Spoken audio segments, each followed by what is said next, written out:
कई के घर में बिच्छू जैसे डंक मारते उनकी वाणी में, पूरा डीएनए कड़वा होता है। लेकिन ध्यान रखना, शब्द संहारे बोलिए, शब्द के हाथ ना पाओ, और एक शब्द करे औषधि और एक शब्द करे घाव।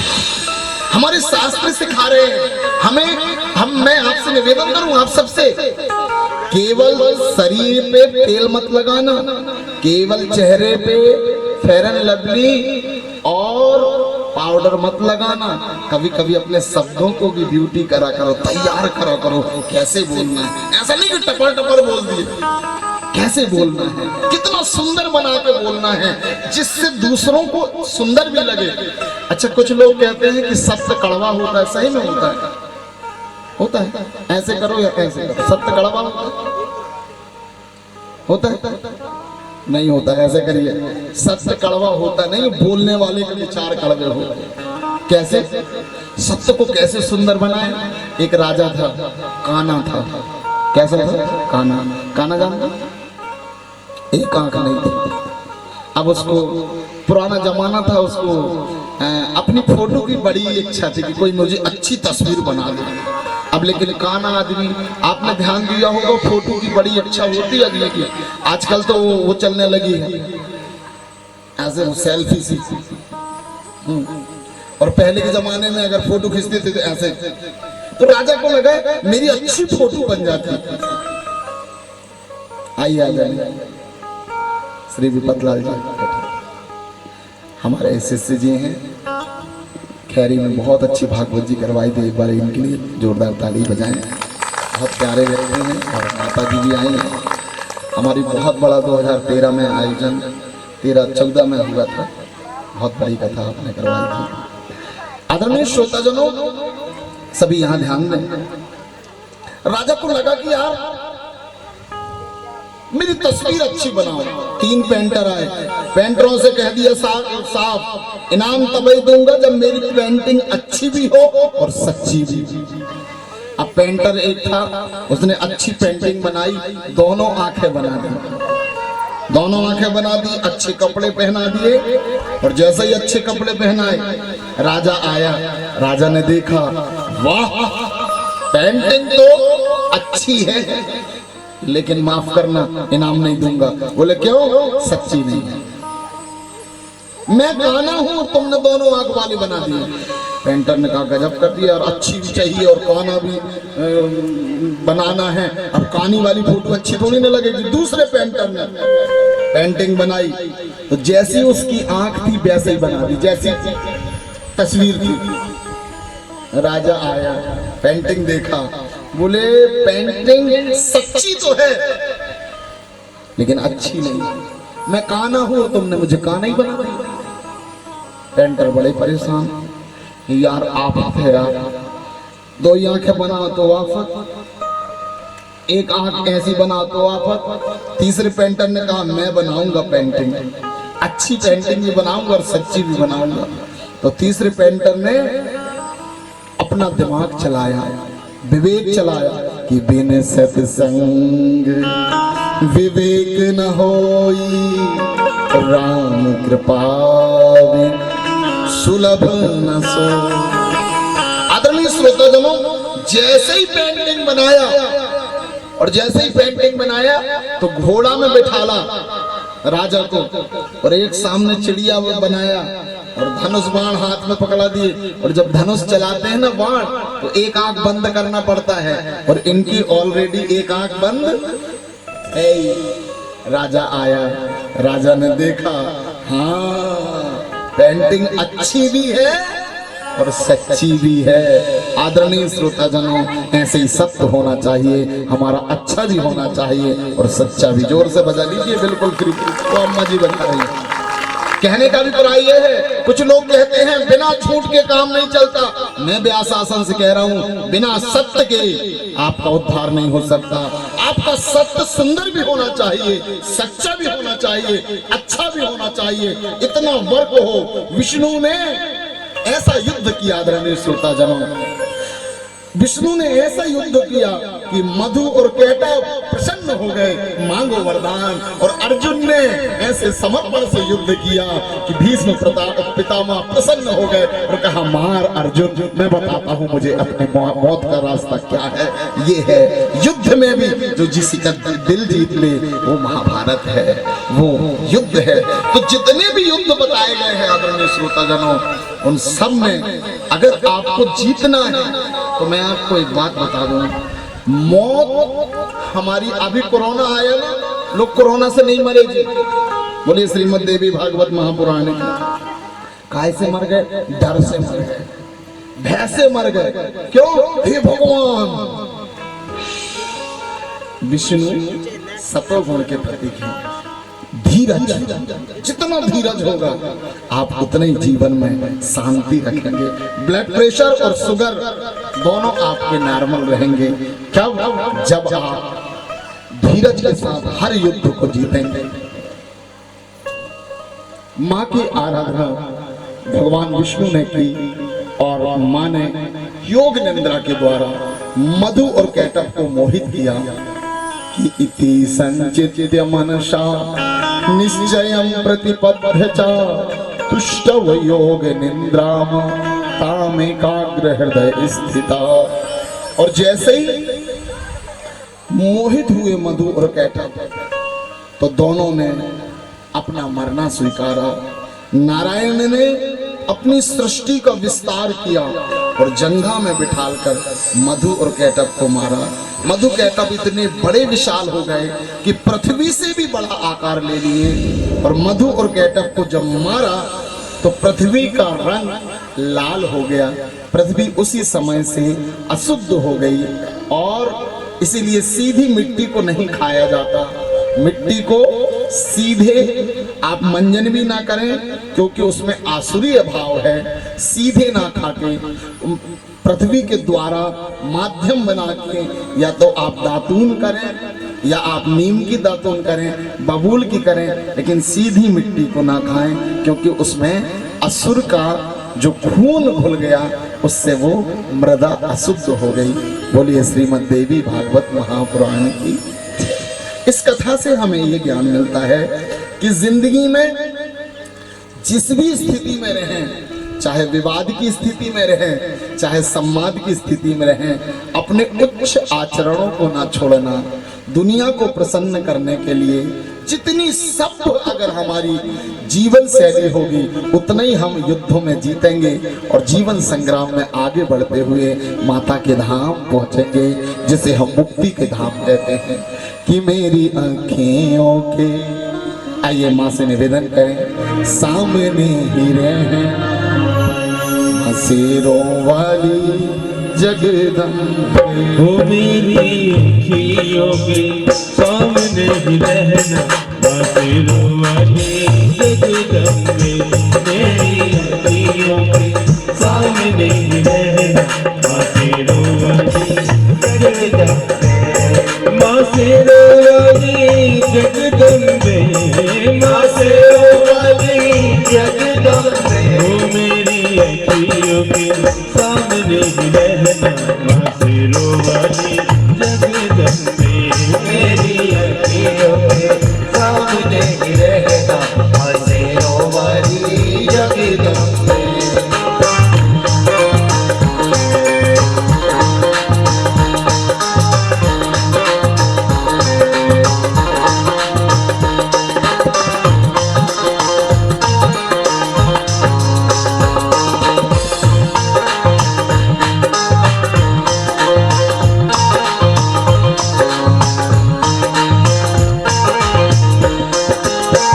हंसते हंसते हर गम सहना, राजी तेरी रजा में रहना।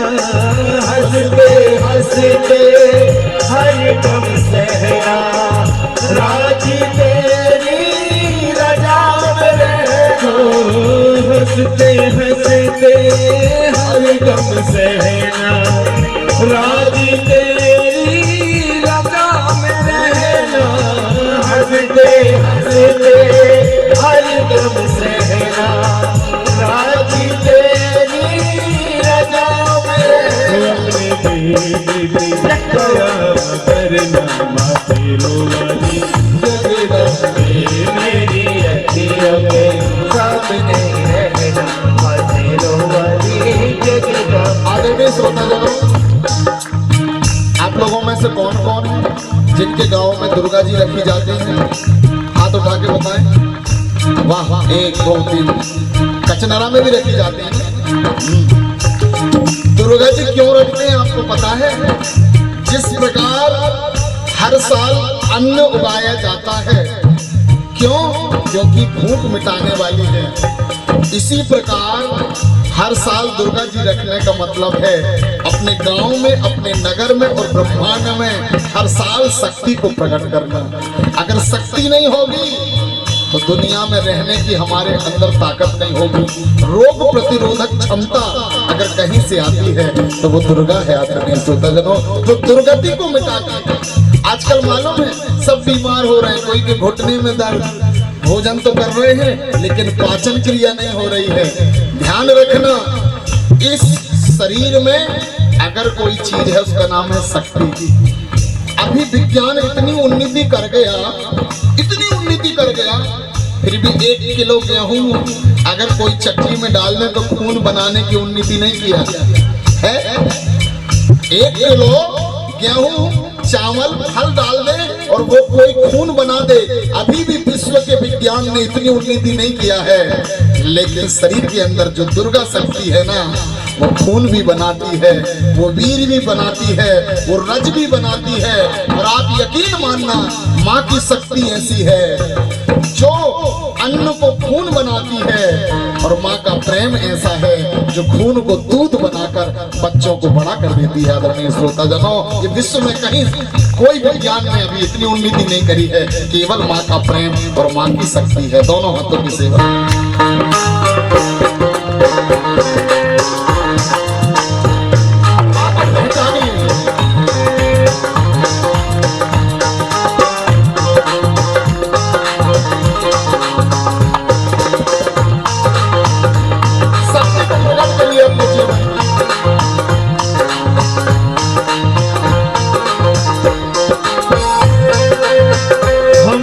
जाकर मैया तेरे दरबार के भूखे हैं मैया हम तेरे प्यार के।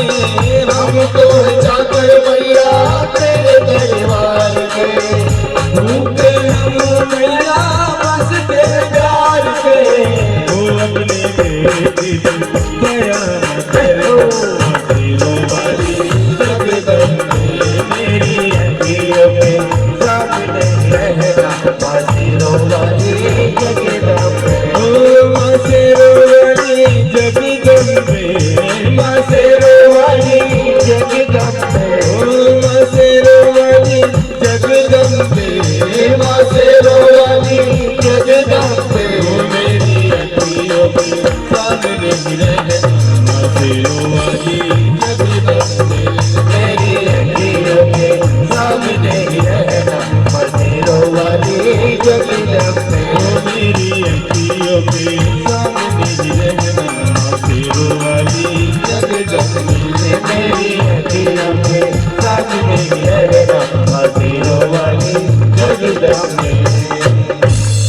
आदरणीय श्रोताजनों, श्रीमद् देवी भागवत जी और भागवत जी दोनों एक दूसरे के पूरक हैं। श्रीमद् भागवत जी जिस दिन समाप्त हुई और तक्षक ने जब परीक्षित जी को डसा तो जन्मेजय जी को गुस्सा आई और उन्होंने नागों को भस्म करने वाला यज्ञ किया। और उसी यज्ञ में आस्तिक मुनि आए और जन्मेजय को कहा, ये क्या कर रहे हो? काल को किसने मिटा पाया है? मृत्यु और काल ये तो हमेशा के लिए है। ध्यान रखना कि समय समय की बात है, समय समय की बात, और समय समय में दिन बड़े, समय समय में रात। इस दुनिया में सबसे बलवान अगर कोई है तो उसका नाम है समय। कौन बलवान है? समय। इसलिए मैं आपसे एक निवेदन करूं, जिंदगी में एक शब्द को उपयोग मत करिएगा जी। कई लोग कहते हैं ना थोड़ा सा समय बचा तो कहते हैं अरे यार क्या कर रहे हैं, बोले टाइम पास कर रहे हैं। समय का इतना बड़ा अपमान है जी, टाइम पास। टाइम ने राम कृष्ण दुर्गा शिव शक्ति सबको पास कर दिया, हम टाइम को पास नहीं कर सकते, टाइम हमें पास कर देगा। कब 70 निकल जाएंगे पता ही नहीं चलेगा, और जिस दिन निकल जाएंगे एक एक मिनट में भी अगर आपको जिंदगी चाहिए ना तो ऑक्सीजन रख देना, करोड़ों की संपत्ति रख देना, समय नहीं मिलेगा, सब मिल जाएगा। बोली श्रीमद देवी भागवत महापुराण, सब कुछ मिल जाएगा, समय नहीं। तो क्या करा जाएगा? जब भी समय हो ना तो ऐसे बैठ जाया करो, हरे राम हरे कृष्ण, हरे राम हरे कृष्ण, सीता राम, हरे राम हरे कृष्ण, ओम नमः शिवाय नमः, ओम ऐम ह्रीम क्लीम चामुंडाय विच्चे। ये मंत्र नहीं है, ये सीक्रेट शक्ति है तंत्र की। इस ब्रह्मांड को अगर कोई चला सकता है, जैसे आपको अगर कोई, एक दिन मैंने देखा मैं ससुराल में था तो मेरे मतलब जो भतीजा भतीजी थे ससुराल में, उनके पास 2-2 हजार के इतने नोट और एक 500-500 के इतने नोट। मैंने कहा यार गजब के नोट हैं। लेकिन मैंने देखा कि हमारी जो सरेजन से उनसे वो 5 रुपए के लिए रो रहे थे, हमें 5 रुपए चाहिए। मैंने कहा इतने सारे नोट तो रखे हैं, पर 5 रुपए काय के लिए चाहिए? बोले फूफा जी ये दिख बस रहे हैं नोट, ये नकली वाले हैं, कुरकुरे के लिए असली 5 का नोट चाहिए जिसमें गवर्नर में साइन। मुझे बड़ा ज्ञान आया। मैंने कहा इसी प्रकार दुनिया में जितने भी नकली धर्म बने हैं वो धर्म जैसे दिखेंगे तो, लेकिन मुक्ति के लिए जिसमें परमात्मा के दस्तखत हैं वही धर्म चलेगा। आदरणीय श्रोताजनों, मुक्ति के लिए जो परमात्मा का जिसमें साइन है, और परमात्मा का साइन किसमें है?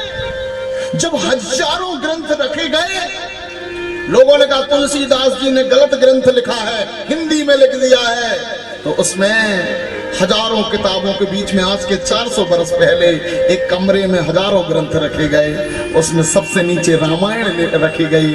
और रामायण में इस कलयुग में यहाँ से 200 किलोमीटर 250 किलोमीटर दूर एक चित्रकूट स्थान के एक घर में सारे किताबों में से एक किताब में उस महादेव ने साइन कर दिया और लिख दिया सत्यम शिवम सुंदरम, सत्यम शिवम। जो आपके घर में रामायण है उसमें जो बातें लिखी हैं उसमें शिव के दस्तखत हैं, गवर्नर के दस्तखत हैं। जो शास्त्र हैं उसमें व्यास के दस्तखत हैं, वो गवर्नर हैं। आदरणीय श्रोताजनों, तो नकली नोट कितना ही पकड़ा लिए जाएं, लेकिन ब्रह्मांड में उसकी कोई कीमत नहीं है। लेकिन अगर असली नोट सीताराम राधे कृष्ण ओम नमः शिवाय नमः के पकड़ा दिए जाए ना तो इसी में मुक्ति है। ध्यान रखना आदरणीय श्रोताजनों। तो सबसे पहली चीज, जब भी समय मिले शास्त्र, कलयुग एक ऐसा समय है जिसका भी साथ कलयुग का होता है, कलयुग उसके जड़ काट देता है। लेकिन एक गुण है, ईश्वर का नाम। मैंने कल भी बताया था, उसकी बात मैं इसलिए कर रहा हूँ। राजा परीक्षित बहुत बुद्धिमान आदमी है। राजा परीक्षित जी की वैल्यू बताऊं मैं, इनके परदादी जो हैं, दादी की भी सास जो परदादी है वो श्री कृष्ण मतलब भगवान की सगी बुआ है। इतना बड़ा अप्रोच किसी की रिश्तेदारी नहीं होगी। भगवान की सगी बुआ कौन? कुंती। इनकी जो दादी है भगवान की सगी बहन कौन? सुभद्रा। इनके जो दादा हैं वो भगवान के मित्र कौन? अर्जुन। इनके जो पिता हैं वो भगवान के सगे भने कौन? अभिमन्यु। और जो परीक्षित को जिसने गर्भ में जाके बचाया, स्वयं ब्रह्म, जो एक बार परमात्मा को देख ले उसको विपत्ति आ नहीं सकती, वो कृष्ण जिनने बचाया था, उसकी भी बुद्धि समीक ऋषि के आश्रम में जाके बदल गई कि ये ऋषि नहीं है, कोई ढोंगी बाबा है जो मुझे पानी नहीं पिला रहा है। इसका मतलब ये है अगर हमें अपने दिमाग पे भरोसा है ना, तो इससे बड़ी गलती कुछ नहीं है। इस पे भरोसा कभी ना करें, ना इस पे भरोसा करें, ना इस पे भरोसा करें, ना इस पे भरोसा करें। अगर कलयुग में भरोसा ही करना है तो केवल भजन पे भरोसा करें। आदरणीय श्रोताजनों, केवल भजन पे भरोसा करें। और कैसे भजन? आपको सुबह शाम दिन में कम से कम 1000 बार 500 बार काम करते हुए मेरे साथ बोले हरे राम, जोर से हरे राम राम राम हरे हरे, हरे कृष्ण कृष्ण कृष्ण हरे हरे, या ओम नमो भगवते वासुदेवाय नमः, या ओम नमः शिवाय नमः।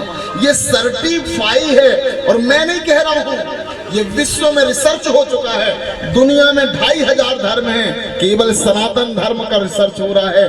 कारण जिसमें खोज करने लायक कुछ होता है उसी का रिसर्च होता है। और मैंने कल भी बताया था, इंग्लैंड में अंग्रेजों ने रिसर्च किया और हम तो हमारी साड़ियां छोड़ के पैंट और शर्ट पहनने लगे हैं, लेकिन इंग्लैंड की जितनी महिलाएं हैं वो सब साड़ी पहन रही हैं, धोती कुर्ता पहन रहे हैं। कारण क्या है? क्योंकि उनको सत्य लाखों साल बाद समझ में आया है। और हम तो पैदा ही होते हैं और हमें सीताराम समझ में आ जाते हैं। आदरणीय श्रोताजनों, सीताराम समझ में आ जाते हैं। राधे कृष्ण, ये हमारी विरासत है। आदरणीय श्रोताजनों, एक बात और ध्यान रखना, मैं आजकल देखा मैंने, लोग उसी के पास जाते हैं जहां पे कुछ मिलता है ना। अगर महुआ 1000 रुपए का ना दे तो कोई सवेरे से जाएगा 4 बजे से महुआ के नीचे। मतलब सुर नर मुनि की यही रीति, स्वार्थ लाग कराई सब प्रीति। 1 किलो 2 किलो महुआ देते हैं तो हम 4 बजे रात से महुआ के पास जाते हैं। क्यों? हमें विश्वास रहता है कि टपकेगा टपकेगा टपकेगा। क्यों? क्योंकि हमें पता है टपकेगा। हाँ, और हम जाके बैठ जाते हैं और देखने लगते हैं, पूरी तैयारी करते हैं। ऐसे ही आदरणीय श्रोताजनों, जब हमें महुआ पे विश्वास है कि ये टपकेगा तो वो 2 4 5 किलो हमें महुआ हरदम देता है। ऐसे ही परमात्मा पे विश्वास करना ये मुक्ति देगा। आदरणीय श्रोताजनों, तो मुक्ति मिलेगी मेरे भाई और बहनों, लेकिन विश्वास करना पड़ेगा, जगना पड़ेगा। अगर 2 बजे रात से 3 बजे रात से जगोगे नहीं तो न जाने कौन ले जाएगा। ऐसे ही सनातनियों से निवेदन है, अगर तुम और हम नहीं जगे ना तो हमारे परमात्मा को पश्चिम वाले ले जा लेंगे, कहेंगे हमारा है, और फिर हम ऐसे ही देखते रह जाएंगे। इसलिए अपने परमात्मा को बचाने की कोशिश करें, क्योंकि ये भारतीयों का अधिकार है, ये हमारा है। कौन ने बचाया परमात्मा को? राजा परीक्षित जी घमंडी हैं। पानी मांगा, और पानी मांगा। जब भी किसी के यहाँ घर में जाओ ना जी, तो थोड़ा धीरज लेके जाओ। अगर आप किसी के घर में गए, कई लोगों की आदत होती है, जैसे ही घर में गए और आधा घंटे अगर पानी नहीं मिला तो मुंह फूल जाता है, पानी तक नहीं दे रहे। अगर आधा घंटे बाद पानी मिले भी ना तो पिएंगे। क्यों? और अगर चाय में 1 आध घंटा और लग गए तो फिर तो समझो कि भौहें चढ़ गई। हमारे घर में तो आए थे तो ऐसे गटागट पिए थे चाय, और अब इनके घर में गए तो चाय तक नहीं। लेकिन ध्यान रखना, जब भी किसी के घर में जाओ धीरज लेके। भैया उसकी क्या व्यवस्था है? हो सकता है उसके यहाँ शक्कर ना हो सकता है उसके यहाँ चाय पत्ती ना हो सकता है वो किसी ध्यान में हो।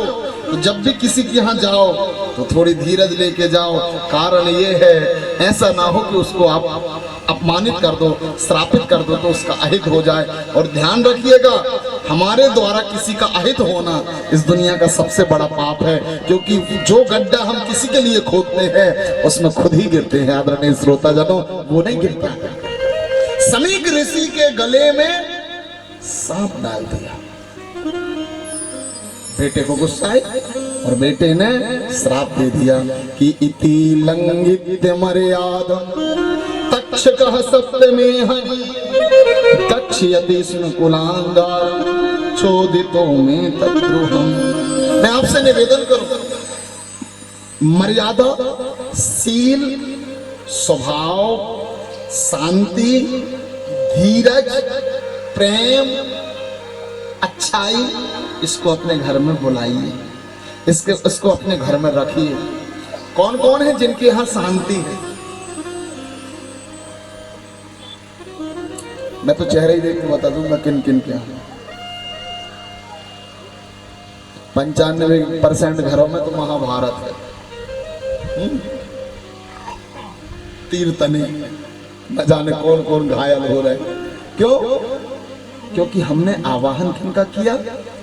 हमने आवाहन कपट का किया, छल का किया, क्रोध का किया, अहंकार का किया, लोभ का किया।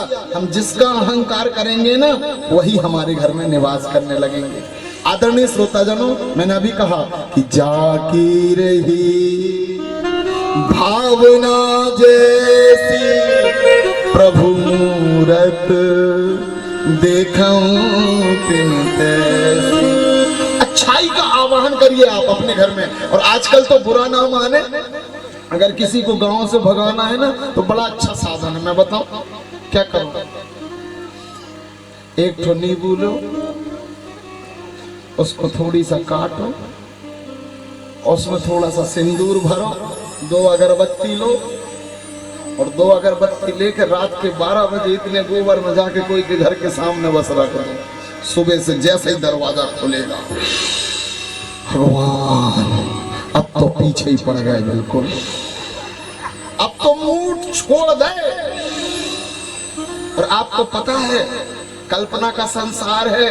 फिर हम जाएंगे कोई पंडित जी के पास, कोई पंडित जी के पास जाएंगे, कोई पंडा के पास जाएंगे, कोई मौलवी के पास जाएंगे। वो भी इतना छठे होते हैं। जो हो भैया माफ करना, सत्य बताना मेरा धर्म है। सुनो, कोई न कुछ किया है तो हम भी 500 चढ़ाते, महाराज नाम बस बता दो। तो वो फिर धीरे से कहेंगे, सुनो बिल्कुल किनारे के हैं, बिल्कुल किनारे के हैं। अच्छा, पत्नियां भी बड़ी चालाक, धीरे से पति को ऐसे ठोकर मार, समझ जाओ कौन। तो पति कहेगा कौन? बोले तुम्हारे सगे भैया और देवरई। बिल्कुल। अच्छा, ये इतनी छठी होती है दीदियां अपने मायके वालों का एक की तरफ इशारा नहीं करेंगे, पूरे ससुराल पर। बुरा मत मानिएगा, तुम्हारे सगे भाई हैं, तुम्हारे सगे छोटे भाई हैं, तुम्हारे बिल्कुल पड़ोसी हैं। ध्यान रखना आदरणीय श्रोताजनों। और ये संसार ऐसा कल्पना का है कि जैसी भावना रखोगे वैसा ही होगा। और जिसके ऊपर तुम्हें डाउट हो जाएगा ना, अब उसके तीर चलने लगेंगे। अगर वो तुम्हें ऐसे भर नजर देख ले तो बीमार पड़ना निश्चित है, डॉक्टर के यहाँ तो जाना ही पड़ेगा। बोलिए श्रीमद् देवी भागवत महापुराण की। इसकी वजह क्या? हम और आप कल्पना के संसार में हैं। जैसी कल्पना करेंगे हम, जिसके प्रति अभी बीच बीच में माहौल बना था आदरणीय श्रोताजनों। बोले महाराज लोग बड़े कपटी, बड़े मूर्ख बनाए हैं। अभी बीच बीच में कई धर्मों में माहौल बना, हम लोग जहां भी जाए लगे भगवान सही में वैसे ही। लेकिन जैसी भावना से आप देख लो और प्रेम से देख लो तो प्रेम ही दिखेगा। इसकी वजह क्या है कि जैसी हम दृष्टि रखेंगे, कहते हैं नजरें बदल गई तो नजारे बदल गए, और किश्ती की दिशा बदल गई तो किनारे बदल गए। आदरणीय श्रोताजनों, किनारे बदल गए। मैं आपसे एक प्रार्थना करूं, हमें दृष्टियां बदलना है। और कैसी दृष्टि बदलेगी? धीरे धीरे।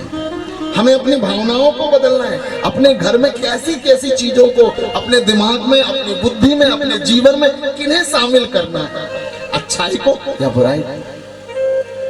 तो कुतर्क आ गया, और जैसे ही कुतर्क आया तो राजा परीक्षित ने अपमान किया, और अपमान किया तो हुआ क्या?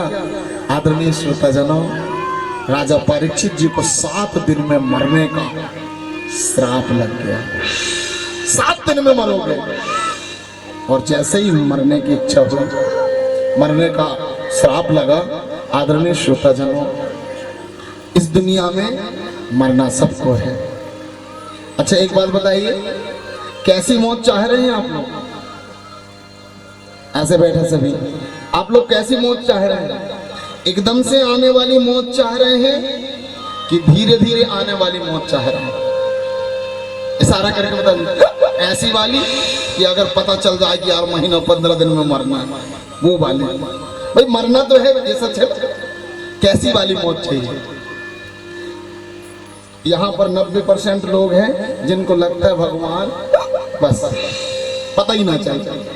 लेकिन एक बात सोचो, अगर कोई को कैंसर हो जाता है, कोई को असाध्य बीमारी हो जाती है और उनको पता चल जाए कि हमें मरना है, फिर जीना कितना मुश्किल होता होगा, कैसा लगता होगा। लेकिन मौत की सजा तो बहुत है, लेकिन आदरणीय श्रोताजनों, मारने वाला कौन है? मारने वाला परमात्मा है। राजा परीक्षित जी को जैसे ही पता चला कि मेरी मृत्यु आने वाली है, राजा परीक्षित ने सबसे पहले अपने बेटे को तिलक कर दिया। मैं एक निवेदन करना चाहता हूं, यहाँ जितने भी बैठे हैं, हमें सबको मरना है। बच्चों की शादी हो जाए, बेटियों की शादी हो जाए, एक काम जरूर करना, धेनु का सुर जैसे फंसा के मत रखना। अब बच्चों की शादी हो जाए ना, तो एक काम जरूर करना, अपने बच्चों को तिलक करके उनके नाम में जमीन जायदाद कर देना और जीते ही जी उन्हें उलझनों से मुक्त कर देना। बोलिए श्रीमद् देवी भागवत महापुराण। उन्हें मुक्त कर देना, उन्हें उलझाना मत। सबसे पहली मुक्ति है जमीन जायदाद से छुटकारा पाने। लेकिन राजा परीक्षित ने तिलक किया और जाने लगे। जीने का हौसला है ये और बात है, पर जीने का फैसला कहाँ अपने हाथ है। खुद को तलाशने में ये समझ आ गई हमें, परमात्मा की इच्छा के सामने हमारी इच्छा की कितनी औकात है, कितनी विशाल है। अगर हम जीना चाहते हैं, यहाँ पर कई लोग बैठे होंगे जो 100 साल जीना चाहते होंगे, कोई 80 साल, कोई 90 साल, कई 150 साल भी जीना चाहते हो, लेकिन जिंदगी का फैसला केवल परमात्मा के हाथ में है। वो अम्मा जी को कहना पालथी मार के बैठ जाओ। हाँ जी जी जी, हाँ बैठ गई है वो अम्मा जी। वो ऐसी वाली सिंहासन में नींद आएगी, वो काली टिकली वाली जो बुजुर्ग माता, हाँ बैठ चुकी है। क्या वो ऐसी वाली जो सिंहासन है ना, उसमें झपका आता है, आजू बाजू में कसम डली है, ऐसे उठा दे, शांति मिलती है तो नींद आई जाती है। आदरणीय श्रोताजनों, मैं एक निवेदन करना चाहता हूँ और आपसे प्रार्थना करूंगा मैं कि आप मुझे अपना ओपिनियन दें। आप लोग में से कौन कौन हैं जो भगवान से प्रेम करते हैं? सभी लोग ऐसे करो, सभी लोग।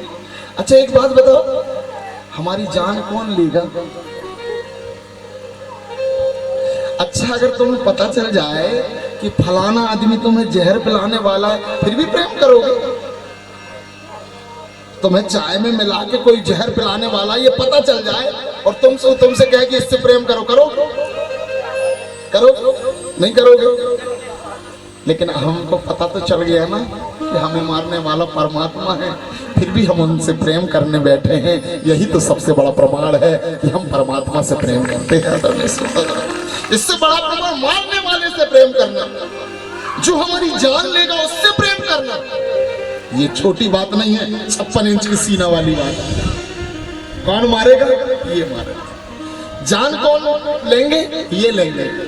अच्छा एक बात और बताओ, आज भगवान से लड़ाई करने का मेरा मन तो हो रहा है, आपका हो रहा है कि नहीं मैं नहीं जानता। अभी 2 साल में हम मिले हैं कोरोना से, बुरा भैया 2 साल बाद आपको पता है हमारे कई साथी चले गए। राजा परीक्षित जी आज गंगा तट में बैठे हैं, क्यों? मेरी मौत 7 दिन में है।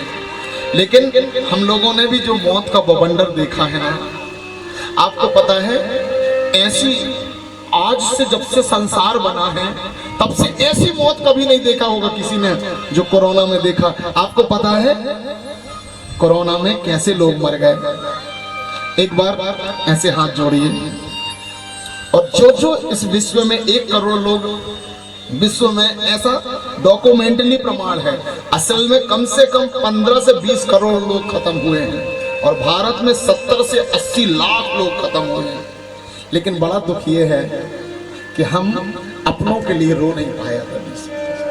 ऐसा मानवता में पहली बार हुआ है, एक व्यक्ति अगर मरता था पूरा गांव इकट्ठा हो जाता था, लेकिन पहली बार ये हुआ कि व्यक्ति मरा पड़ा है, मरता है तो 5 प्राण उसके अंदर रहते हैं, अपान व्यान उदान समान व्यान, मतलब 5 प्राण, ये 5 प्राण रहते हैं। और मरने के बाद व्यक्ति ना देखता है कि मेरे पास कौन कौन आए हैं। ऐसा नहीं कि पूरा मर चुका होता है, केवल 1 प्राण जाता है लेकिन 5 प्राण रहते हैं उसके अंदर। लेकिन हमने कोरोना में देखा कि व्यक्ति तरसते रहा।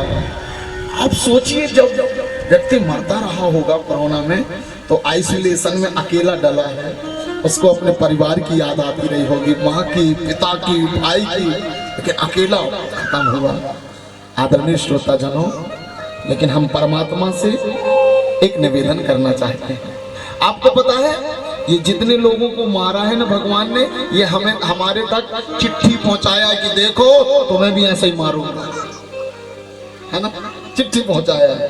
लेकिन आदरणीय श्रोता जनों, हम भी ऐसे करके भगवान से लड़ेंगे, भगवान से कहेंगे कि क्यों मुझे मौत के पैगाम दिए जाते हैं। कभी 20 लोगों को मार के, कभी 50 लोगों को मार के, कभी 100 लोगों को मार के ये चिट्ठी पहुंचा रहे हैं भगवान हमें कि तुम्हें भी मारेंगे। क्यों मुझे मौत के पैगाम दिए जाते हैं? ये सजा कम तो नहीं, इतनी मौतों को देखकर हम जिए जाते हैं। एक वो है जिन्हें हमारी परवाह नहीं, और एक हम हैं जो उन्हीं का नाम लिए जाते हैं, उन्हीं का नाम लिए जाते हैं, उन्हीं का। श्रीमन नारायण नारायण नारायण, श्रीमन नारायण नारायण नारायण, श्रीमन नारायण नारायण याद रखना, आप किसका नाम ले रहे हो? जो हमें मारने वाले हैं। आप किससे प्रेम कर रहे हो? जो हमें मारने वाले हैं। अब तो पिघलना पड़ेगा उनको, दोनों हाथों की सेवा। श्रीमन नारायण नारायण नारायण, श्रीमन नारायण नारायण नारायण, लक्ष्मी नारायण नारायण नारायण, लक्ष्मी नारायण नारायण नारायण, लक्ष्मी नारायण नारायण नारायण, लक्ष्मी नारायण नारायण नारायण, श्रीमन नारायण नारायण नारायण, श्रीमन नारायण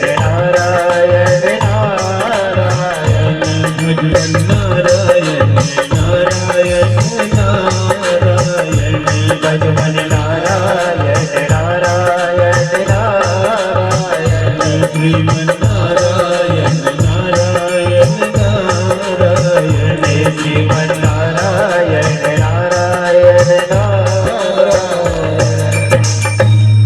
लेकिन आदरणीय श्रोताजनों, परीक्षित जी को क्रोध आया और परीक्षित जी अपने मौत का खुद कारण बने। लेकिन मैं एक व्यक्ति को जानता हूं जो अपने स्वभाव से, अपनी विनम्रता से अमर हुए हैं, और आज उनका दिन है, जिनका नाम है हनुमान जी महाराज। एक बार हनुमान जी के लिए जोरदार ताली बजाइए। हनुमान जी को हनुमान क्यों कहते पता है? जो अपने मान का हनन कर ले वो हनुमान है। हनुमान कौन है? एक बात बताऊं, आप बुरा ना माने, अगर आपको अश्लीलता ना लगे तो सत्य कहूं मैं, हम हनुमान को पूर्ण रूप से जाने ना, तो हनुमान से अच्छा गुरु कोई नहीं हो सकता जिंदगी जीने के लिए। अगर जिंदगी जीना है ना तो हनुमान को जरूर। कुछ लोग कहते हैं हनुमान माताओं को हनुमान को छूना नहीं चाहिए। नहीं जी, माताओं का तो हनुमान इतने भक्त हैं कि माताओं के बिना तो हनुमान का अस्तित्व ही नहीं है। मैं आज हनुमान के बारे में बताऊं आपसे। आज मंगलवार है। कौन सा दिन है? आज मंगलवार है, हनुमान का वार है। जो कोई इनका सुमिरन करता भव से बेड़ा आए। हनुमान मान का जो अपना हनन कर दे वो हनुमान। हनुमान कहां से आए? इतना बड़ा वीर, महावीर कहां से आया? एक बात बताऊं, भगवान शंकर जब समुद्र मंथन हुआ था और मोहिनी नारायण बने थे, जिस भगवान शंकर के सामने काम आया था तो तीसरे नेत्र खोल के भगवान शंकर ने काम को जला दिया था। वही भगवान शंकर मोहिनी को देखकर मोहित हो गए। कितने सुंदर हुआ और इतने मोहित हुए कि उनका वीर्य जमीन पे गिरा। हमारा भी वीर्य कभी न कभी स्वप्न दोष होकर गिरता है, लेकिन हमारा वीर्य नालियों में बह जाता है, गंदगी में चला जाता है, कोई हिसाब किताब नहीं होता। लेकिन शिव का वीर्य को देवताओं ने संभाल के रखा, पवन देव को सौंपा और पवन के द्वारा अंजनी के गर्भ में गया और अंजनी के गर्भ से हनुमान महावीर बनकर प्रकट हो गया। आदरणीय श्रोता जनों, हनुमान महावीर वीर्य इतना संभल के अगर रहे तो वो महावीर बन जाता है। आदरणीय श्रोता जनों, हनुमान कौन है? इस दुनिया को कहते हैं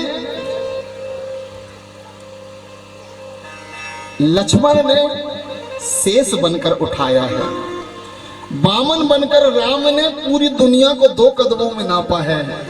लेकिन महावीर हनुमान जो अपने मान का हनन कर देता है ना, वो राम और लक्ष्मण को अपने कांधे में उठा के कहता है कि जो विनम्र होता है उसके कांधे में पूरे ब्रह्मांड का बोझ होता है, फिर भी भारी नहीं लगता। आदरणीय श्रोता, हनुमान हनुमान सुग्रीव का साथ देते हैं। आदरणीय श्रोता जनों, मैंने सुना है हनुमान जी सूर्य को ढक लेते हैं, निगल लेते हैं। सही में निगल लेते हैं। कितना बड़ा मुंह होगा? सूर्य पृथ्वी से 10 लाख गुना है बड़ा, 10 गुना है। तो पृथ्वी कितनी बड़ी है? उससे बड़ा सूर्य 10 गुना।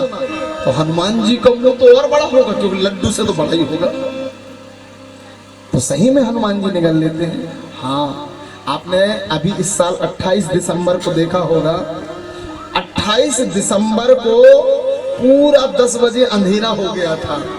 जब भी सूर्य घमंडी होता है, जब भी सूर्य को लगता है कि मैं हूं तो कोई नहीं है, तपने लगता है, तो पवन पुत्र अपने बादल से सूर्य को ढक के बता देता है कि तू मुझसे बड़ा नहीं है, मैं तुझे भी निगल सकता हूं। बोलिए हनुमान जी महाराज की।